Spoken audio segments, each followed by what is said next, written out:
Welcome to Novelist Spotlight, the podcast where published fiction writers are interviewed to gather their insights and writing lessons so we can use them to make ourselves better and more effective writers. There are just 3 things I ask of you, if appropriate to you and your experience. Please subscribe, please click on the like button, and please share this program link with any family members, friends, or colleagues who might be interested or benefit from the content. Now, on with our program.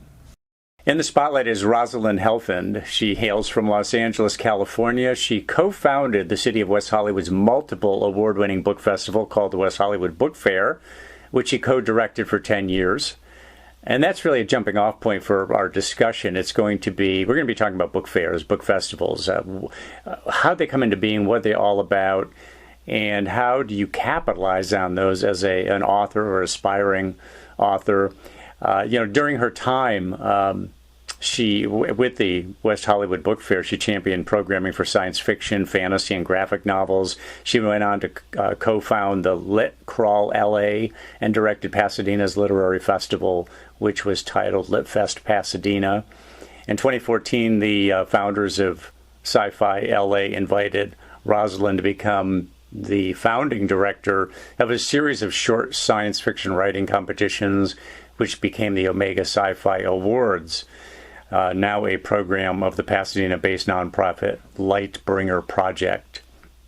Rosalind continues to direct Omega Sci-Fi Awards, while at the same time she heads an environmental and social policy consultancy called PAJE Consulting. Rosalind, welcome to the program. Hi, thank you. It's great to be here. You've got quite a background in book festivals, but I don't see your byline on Amazon or Barnes & Noble. How did you come into this? Are you an organizer, or are you a reader, a lover of literature? Well, you will not find ever a byline for me on Amazon or Barnes & Noble because I think that this actually ties directly to how I got involved with book festivals, which is I'm very, very committed to independent publishers and independent bookstores. And I think pretty close to the time that I became involved in the founding of the West Hollywood Book Fair, there was not Barnes & Noble, but Borders was kind of taking over everything. And one of the best loved feminist independent bookstores in Los Angeles was put out of business because Borders opened up directly across from it. And I have always been a very, very, very passionate reader. And I've always been involved in both the sciences and the arts and committed to education. And so I think when I came to work for the City of West Hollywood, I was working with the mayor's office, and the mayor at the time, John Heilman, was very, very committed to advancing literacy in the City of West Hollywood. And he specifically had a vision for creating a West Hollywood hosted book festival that would be open to the region. And I became involved in the planning process from the very start, from conceptualizing and envisioning what this book festival would look like. And because I think the City of West Hollywood has always had a very strong independent spirit itself, it was pretty easy for folks to get on board with a primary focus on this independent communities of booksellers and of publishers, and that didn't mean that we didn't work with the big guys as well. We did from time to time work with Barnes & Noble and big publishers as well, but we always had a very strong focus on lifting up and shining a light and creating a space for the work of these independent groups. Well, how did Mayor John Heilman know that you were the person, know that you existed, and knew that you had that skill set? Well, I was already working in John Heilman's office. I actually started out as an intern. I was between jobs and applied for an internship with his office. So this is a long time ago. This is back in, I think it was January 2012. January 2000, that I came to his office in between jobs as an internship, and then ended up staying on and contracting with the city to become the co-director of the festival. How did he know you as a person, though? I mean, what did you started off as an intern. You were with the office, I assume, beyond an internship. What skill set did he identify, or did you raise your hand and say, "I can do this, and I've got the passion for it, and I've got a vision for it. I can go ahead and dope out a plan, and I'll show it to you, and raise your hair up"? Yeah. Well, when I applied for that internship, I applied with highlighting my already very extensive background as an organizer. So I had the passion for literature. I had a very strong background in this kind of cross section of arts and literature and science, and I had been organizing events and campaigns and programs from the time I was a teenager. Was very involved in that throughout college, and so you're like a revolutionary. You're politically active. You're an instigator. You get people rallied up. I mean, I haven't asked John why me, but I think that probably because I brought to his office that background of being able to run with a big idea and make it happen, and to not be afraid of that. And I did have that experience with organizing events and bringing community together, which were goals to bring community together, especially for the city of West Hollywood. So I think that that's what he saw. And then I brought the literary enthusiasm into it as well. Yeah, and you made it happen. So tell us what makes for a success. You've obviously been successful at this. What makes for a successfully produced book festival? Because I have to admit, I've never even been. Well, one time I was at a book festival in San Francisco, but it was almost by happenstance. That has not been part of my efforts, although I know lots of people do it, and this is probably a missing piece of my own efforts. So enlighten me and our listeners as to what makes for a successful book festival. What are the components that need to be there? Right.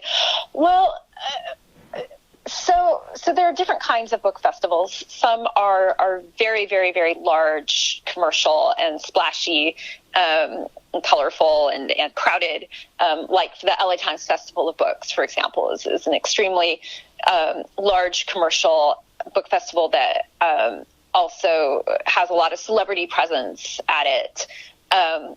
And then there are book festivals that are mid-size, I think, that do have some of that. They have some of the commercialism and celebrity presence, but the mid-size ones, I think, are often more deeply connected to community. And to be fair, the LA Times Festival of Books also has a lot of connections to community, but I think there's more opportunity for kind of an indie flair at the mid-sized books festivals.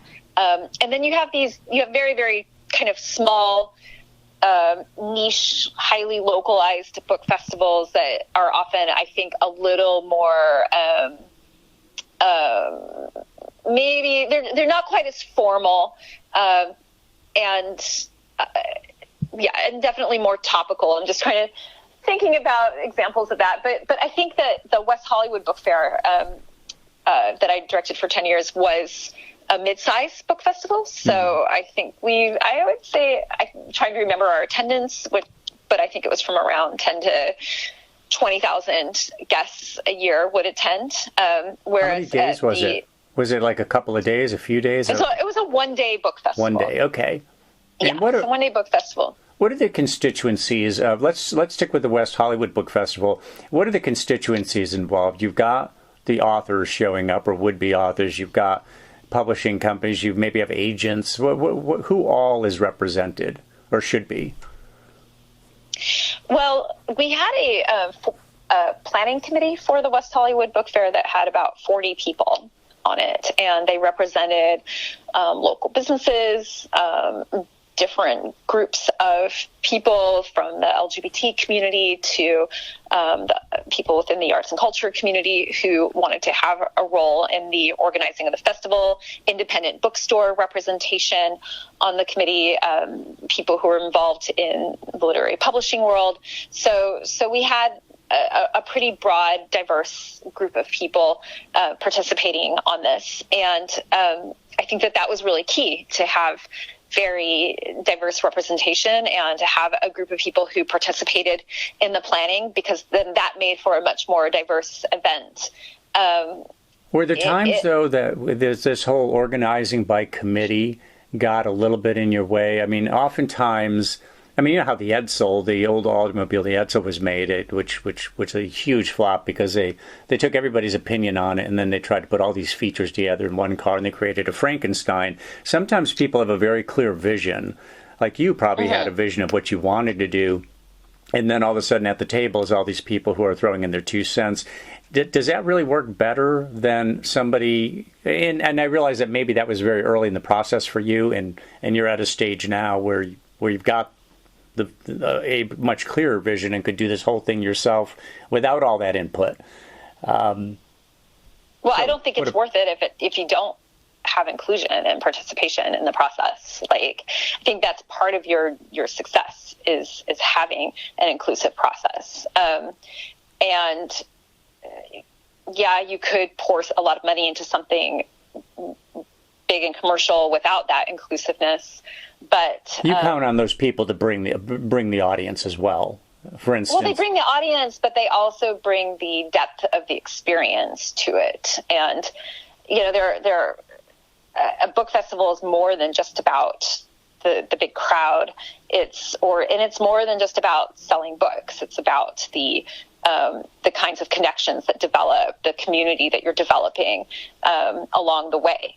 And I would argue that the West Hollywood Book Fair contributed to the development of LA's independent literary community over time. So I think that that's very powerful. And, we were a nonprofit book festival. We had some commercial sponsorship, but we also had strong funding from the city of West Hollywood. And that gave us a lot of flexibility to focus on community building and less on bringing in a lot of money, because it does cost a lot to put on a festival. But yeah, and I don't think that, yes, a large committee can be very unwieldy, but you have to have strong agreed to values and goals, and you come in with kind of a clear idea of objectives that you want to hit while you're organizing with the committee, and then to be able to facilitate the conversations and rope things in so that you come back to your action items. So a lot of this comes down to strong facilitation and good producing, and ultimately, How important are your featured speakers, like name brand speakers? Or is that not is that very big, or is that not essential necessarily? I think some would say that it's essential. I feel that it's not, because I think that I think that you can have a lot of diverse authors who are not necessarily name brands, but they each bring in their own audience, and that can work just as well. However, like with the West Hollywood Book Fair, and also with the more with the West Hollywood Book Fair, we did often have every year we had a set of celebrity level speakers and authors who would come in. So we always had some big names who would bring in they did bring in some very large audiences. But in addition to that, we had people who were well known in certain communities, but perhaps not as well known as a celebrity. Like we had Pamela Anderson one year, or we had on one end, and then we also had Ray Bradbury on the other end. And they each brought in very large audiences, but you didn't always have to be as big a name as Pam Anderson or Ray Bradbury to bring in a decent sized audience. So, other than the speakers, what tends to be a real draw to the book festivals? Are they the topics of the panel discussions? Are they the certain publishing houses that might be there? Well, we hosted independent publishers at the West Hollywood Book Fair. We didn't have major publishing houses at the West Hollywood Book Fair. Now, we do work closely with the publishing houses, though. So the publishing houses send their advanced reader copies to the organizers of the book festival. So they're essentially proposing authors to be potentially included on the book fair panels. And we would read through those and consider who might be a good fit for the programming. And then the programming was developed within committees, but also under the leadership of myself and my co-director, Corey Roskin. So we developed programming, but we also allowed programming and panels to be proposed, and we would accept a certain number of proposed panels. So the panel topics were a draw, but also we usually had, I think, around 150 exhibitors each year at the West Hollywood Book Fair. And the exhibitors were encouraged to host interactive programs at their booths, and then we would publicize what was taking place with a schedule, often scheduled throughout the day at the book festival booths, so that people would also be drawn to come visit. Skylight Books, for example, if Skylight Books of LA was having activities at their booth, then people would come to visit that booth and engage in the activities. So the exhibitors themselves are also a draw. Give me an example of some activities that they might have at their booth. Yeah, well, I think one of the best things we did was we had an independent bookstore who had Clive Barker, who had just come out with, I think it was the Arabat series that he did. Trying to remember, the Abarat series from Clive Barker. Right. Yeah. So he'd come out with, I think it was the first book in the Abarat series, and Clive Barker, and we said, you know what? Let's see if Clive Barker would like to do live painting, because he did the paintings for the Abarat series. So he's a painter too. Yeah, he's a painter. He's a fabulous painter. So we proposed to Clive Barker that he do live painting at the West Hollywood Book Fair, and he was down for it. So, and then it happened to be really hot that day. So I believe, as I recall, he took his shirt off. So we had shirtless Clive Barker painting at the West Hollywood Book Fair. It was a great draw. We obviously didn't advertise shirtless, but it was a draw that Clive Barker would be painting live Missed at the opportunity. West Hollywood Book Fair. Right. But it was fantastic. And that sounds great. He's such a great writer anyway. I mean, the draw for me would be just that he's such a fabulous writer. He's got such a skill level. But to have him painting and then surprise everybody by taking the shirt off doesn't hurt either, I guess. Interesting. Yeah. And then, we did things like the actor who was the first Old Deuteronomy in the musical Cats, whose name I can't believe I'm suddenly blanking on his name, because he's been a friend ever since. But he has an incredible voice. I think he also played he did the voice for the Oogie Boogie Man in Nightmare Before Christmas. And he read children's books on our kids stage at the West Hollywood Book Fair. And he has this incredible voice, and he just brought it to life. And it was such a draw to have, this person coming and sitting down and doing children's book readings. So he wasn't an author himself, but he was there doing the readings, and people were really excited about that. Or we tried to do a lot to also focus on sustainability for the book festival. We had some eco themes and eco-themed booths, and we invited the LA cycling community to get involved in supporting the book festival and creating a bicycle parking area for the festival, encouraging a cycling route to the festival, and then interacting with sustainability themed programming at the festival. And so it was that kind of high level community engagement, and then tying in really great activities that weren't necessarily directly about books that really made the book festival a draw and very special.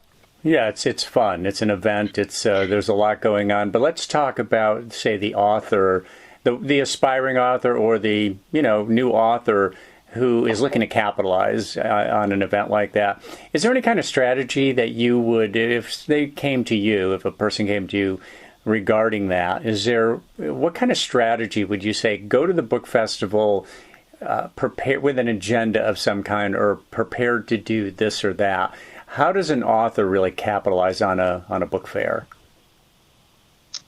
Well, I mean, I think you have to look at it as a learning opportunity. So obviously you'd want to choose the panels and the programs that will speak most to you in terms of what you're hoping to learn for your craft. I think it's potentially a networking opportunity. Some book festivals offer more opportunities for writers to have exchanges with other writers, whether it's kind of more workshop style programming offered during the book festival, whether it's panels that are specific to the craft of writing, but often those kinds of panels and programs are opportunities to also network with other authors.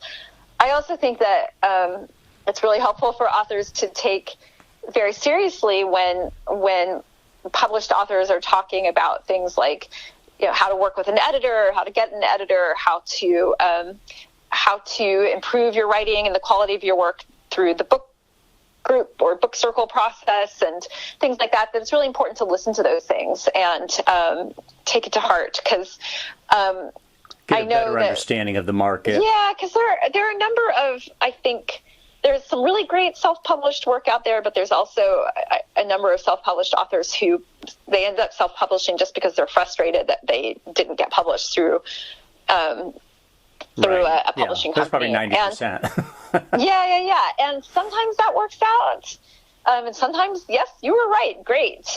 You did it yourself. But a lot of other times it would have helped, I think, authors to have gone through more of a process. And So true or false? So book festivals could be an opportunity to plug into that process. Gotcha. So true or false, there's never been a better time to be a small independent book publisher?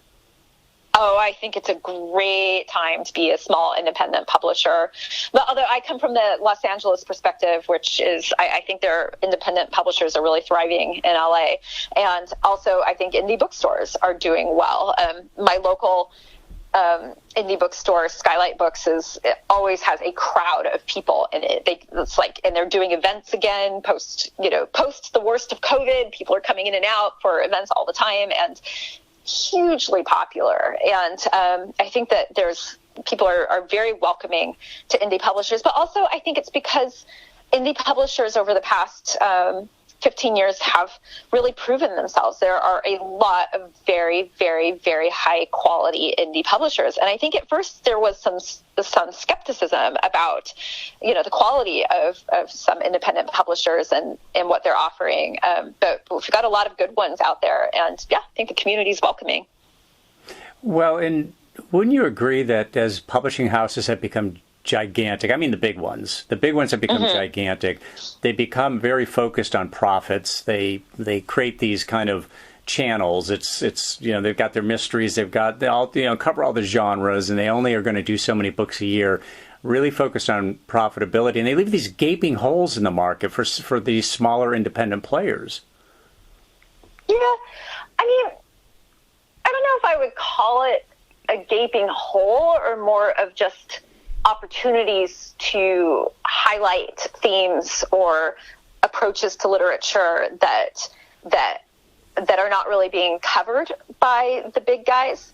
Having worked with big publishers, they tend to have very, very, very passionate staff and good editors. So I think that there is still an opportunity for really good work to be published by big publishers, but they definitely do try to essentially beef up their profits by publishing a certain number of works every year that they think are just going to play really well to a big commercial audience, like a celebrity biography or whatever it is. And they take fewer risks, I would say. I mean, they tend to play it safer. They're not so much just out there trying to discover new talent as trying to milk existing talent that they know is going to sell. For instance, if you're a celebrity author, I mean, so they know a celebrity is going to get so many units of sales, and it's kind of a safe bet. If Pam Anderson wants to write a book, there's people who are going to buy it. Or if James Earl Jones, or you name it.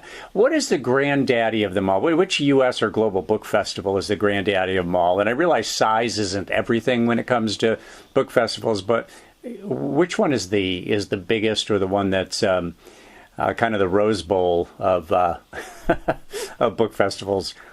Yeah, I haven't really done a comparison of book festivals. The LA Times Festival of Books, though, certainly is a absolutely gigantic book festival. And yeah, I think that for me, that's, in my experience, it's the LA Times Festival of Books. But I'm sure that if somebody was to actually say, oh, no, I can pull up a comparative study and find the one that really is the biggest of them all. The LA Times continues to be one of the largest of the book festivals. So what are some of the success stories that you would point to from book festivals? Now, you mentioned one, that whole Clive Barker thing, but are there some other success stories that you would point to that kind of validate book festivals and some of the things they do really well? Yeah, I think that book festivals really reconnect people with authors in great ways. And, when we had Ray Bradbury, for example, at the West Hollywood Book Fair, he was very hard of hearing at the time. And I think he was starting to have fewer appearances, but it was really his way to continue for him as an author. And then it was great for the audience to continue to drive a more personal connection with the author. And it wasn't just about, seeing a favorite author. It was about that personal connection. And he, because he was hard of hearing, he couldn't really do an interview style or a Q&A with the audience. But he said, get me up there and I'm going to talk. I'm going to present and tell stories for a while. And he did. And it was fantastic. And I think giving people that opportunity to connect emotionally with authors is really powerful, and really just solidifies that sense of literary community that people crave. Yeah, I saw Ray Bradbury years ago, and I've never seen anybody speak more passionately about writing novels, the book business. He was just electric up there.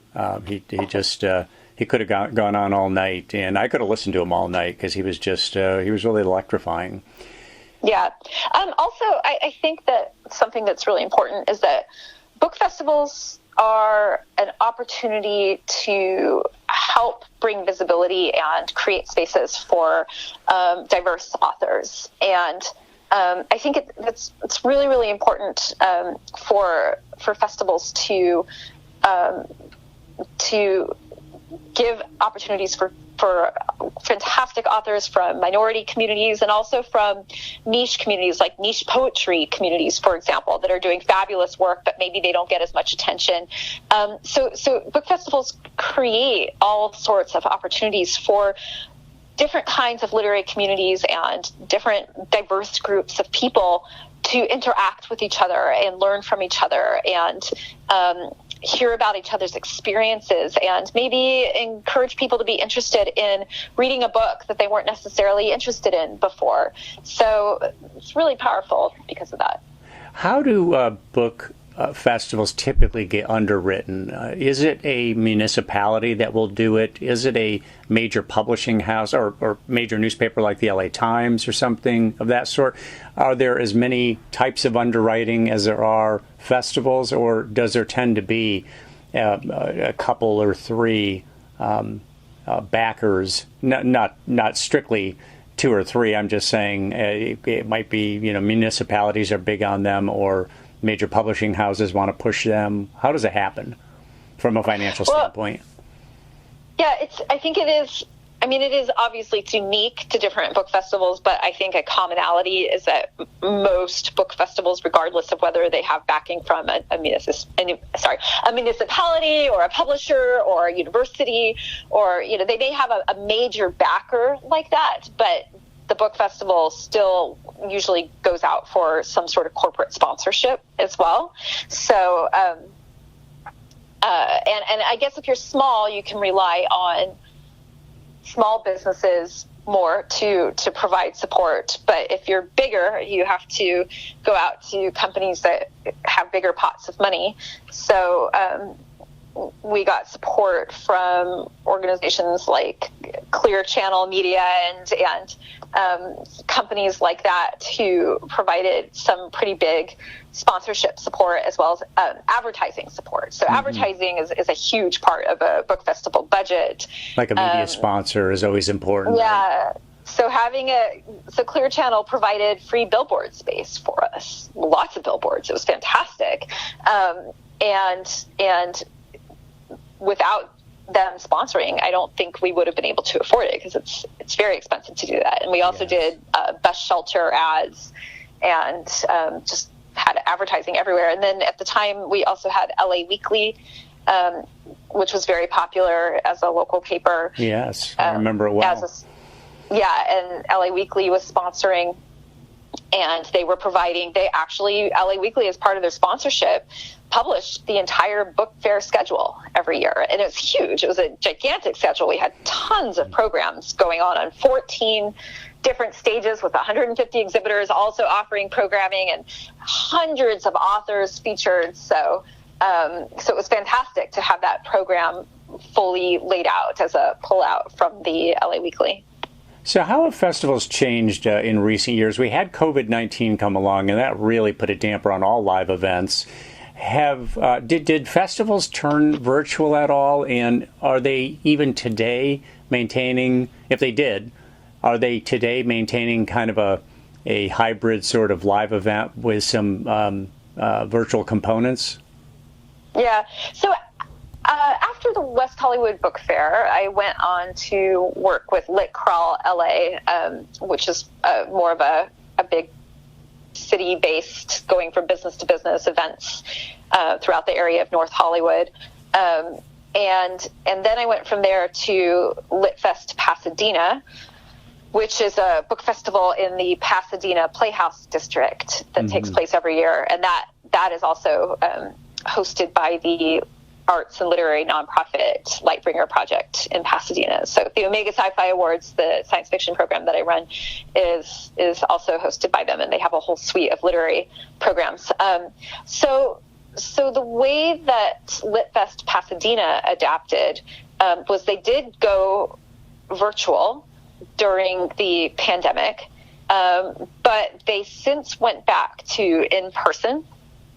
Although I do think that they have included some virtual programming still. So they're experimenting with in-person together with some virtual programs. But I think that there is a very big demand for in-person events again. And I think probably the biggest change is that because everybody became maybe a little more tech savvy than they had been before in terms of being able to live stream and do virtual programming, that we'll probably see more programming that is live streamed, or more programming that maybe includes authors who are tuning in via Zoom from other parts of the world, and they're added to a live panel.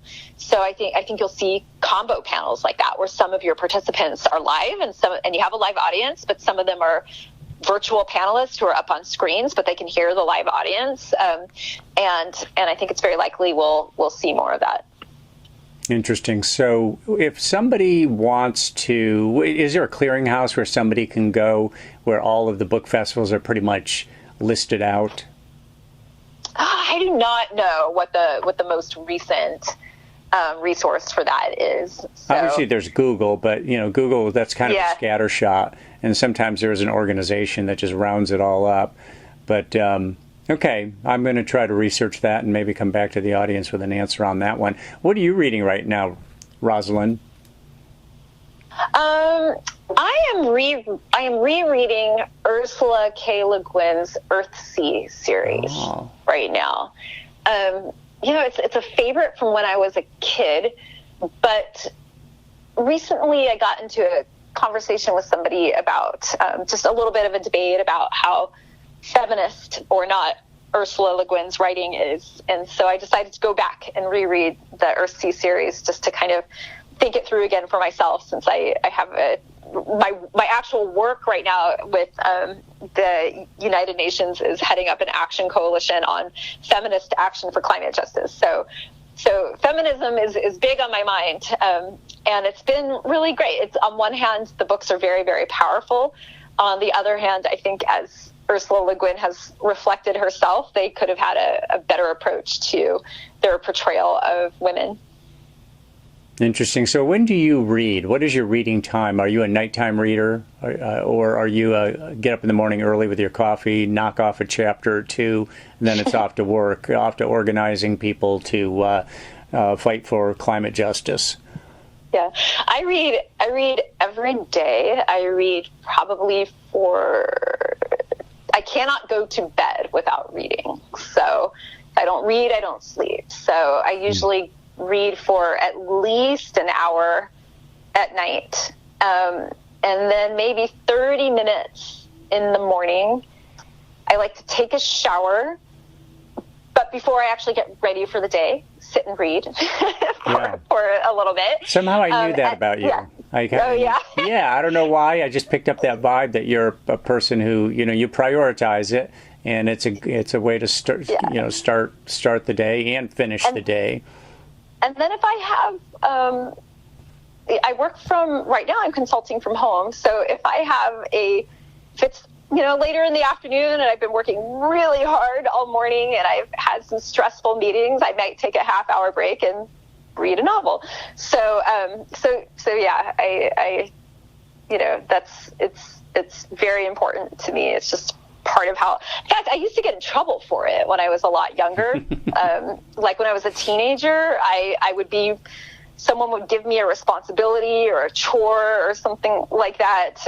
And I would just suddenly feel that I needed to go read, and I would just disappear. Nobody could find me. I'd find some place to take off and be in a corner, and they would get really mad because I hadn't seen through whatever responsibility or chore I was supposed to be on. So I've mostly mastered that at this point, but it's still a struggle. Well, you are a writer's dream. I mean, we need more Rosalind Helfands in the world who are reading books aggressively and spending money on books and supporting the arts. Let me ask you this. What book are you waiting to be written? It hasn't been written yet, but you want somebody to write it so you can read it. So when I've directed book festivals and worked on Lit Crawl L.A., I was working, I was really there to take an interest in all genres and all kinds of writers and all kinds of literature. And I worked really hard to connect with all of the different communities interested in both writing and reading, and also the theatrical arts too, and screenplay writers and playwriters. We included playwrights in the West Hollywood Book Fair. But my personal passion is for science fiction, and I think that I am waiting for a sci-fi book that will hit me emotionally the same way that the first time that I read an Ursula Le Guin book when I was a kid, the way it hit me, and I was just so passionately, completely engulfed in this gorgeous writing. Or, I finished rereading Orlando by Virginia Woolf recently, which is, in my opinion, a really extraordinary piece of literature. And I think, and every time I finish reading Orlando, I always feel like it's just kind of a wow moment. And I think that I'm waiting for a new piece of sci-fi that is as mesmerizing and beautiful and hopeful and uplifting and funny as well, but also beautifully written in a literary way that will hit me the way that Orlando or the first time I read Earthsea does. So, and I haven't found it. I read a lot. I love to read the new things that come out. I'm married to somebody who is, he cannot walk into a bookstore without walking out with 10 new books, and he buys a lot of sci-fi. So we always have a lot of new books in our home. And, but I still haven't quite found that book that will hit me that same way. There's a million writers out there working on it, I'm sure. It just needs to make its way absolutely. to your, to the market and into your hands. So our guest has been Rosalind Helfand, and you heard the story. She made it from the internship at the mayor's office to the mailroom to the book festivals and organizing them. And today she's an expert on global biodiversity and climate change policies and solutions. She consults for the United Nations Women as the thematic lead for their Feminist Action for Climate Justice Action Coalition. A lot of words there that I'm not. Yeah, it's a mouthful. That I'm not. I'm not being as lyrical as I could be. But the idea here is that you're very involved. Very involved in organizing. Yeah. You're very involved in, as I said, you're a writer's dream. The way that you read aggressively, and are discriminating in that way, but you're also working on environmental and social justice causes. I really appreciate. I know you're busy, Rosalind, and I appreciate you taking the time. And this was a really great take. And I could hear your enthusiasm in your voice as you were talking about the book fairs. So. I think it's time for me to get signed up for one and attend. You definitely got me fired up about it. So thank you for taking the time and coming on the program. Yeah. Thank you for having me. It was great to talk about the book festival experience. And I definitely feel that book festivals they're very different from each other. Each book festival has its own feel and its own culture and its own style. And that very strongly comes from who's organizing it and the philosophy of the people behind a book festival. So I think that's something to really kind of understand as you go into them and have fun trying out different festivals.